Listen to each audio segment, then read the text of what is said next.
සියාකා ආයතනය තුළ විශාල වශයෙන් දූ දරුවන් රැකියා ශාස්ත්‍රයට බිහි කරලා තියෙනවා. ඉතින් ඒ බිහි කිරීමේදී ඒ දරුවන්ව නිර්මාණය කිරීමේදී මම හිතනවා මේ ආයතනයේ ලබා දෙන දැනුම ඉතාමත් වටිනවා. ඉතින් අපි මේ බව ඒ පාසල ඉගෙන ගත්ත අද සහතිකපත් ලබාගත් ඇයගෙන් මහමු කොහොමද රැකියාවකට අපි අයතුම් කරද්දි රැකියාව කරද්දි මේ දැනුම වැදගත් වෙන්නේ කියලා. මම දිල්මි මම ෆුල් ටයිම් FMB කෝස් එකේ ෆුඩ් ඇන්ඩ් බෙවරේජ් කෝස් එක අධිවර කරා. ඇත්තටම කිව්වොත් මම ඊට කලින් ඉඳන් මේකට සම්බන්ධ වෙලා හිටියේ. කලින් ප්‍රොෆෙෂනල් කුකරි කරා. ඒකත් ඇත්තටම හොඳ කෝස් එකක්. ෆුඩ් ඇන්ඩ් බෙවරේජ් කියලා ගත්තාම බාරිස්ටා වලට අමතරව ඇත්තටම කිව්වොත් ඊට වඩා අපිට දැනගන්න ගොඩාක් වටිනා දේවල් තියෙනවා. මෙතන හැම දෙයකින්ම අපිට ටේස්ට් කරන්න හැම දෙයක් ගැනම බැංකුවෙට් වේට් සර්විස් ටේබල් සෙටප් ඒ ඔක්කොම කියලා දෙනවා.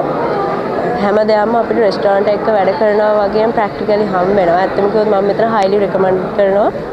ඉස්සරහට යන්න කෙනෙක්ට ලොකු උමනාවක් තියෙනවා නම් මේ ෆීල්ඩ් එකෙන් මෙතන තෝරගන්න කියලා මම highly recommend කරනවා. මෙතන ඇත්තටම හොඳ තැනක්. කෝස් එක ඉවර වෙද්දිම ජොබ් වේකන්සි එකක් හම් වෙනවා. එතනින් තව ඉස්සරහට ගියත් එයා කෙනාව අතාරින්නේ නැහැ. ඒ කෙනාට තව තවත් උදව් කරනවා. ඉතින් මම හැමෝටම ආරාධනා කරනවා මෙතන ජොයින් වෙලා තමන්ගේ හීන හැබෑ කරගන්න වැඩ කරන්න කියලා.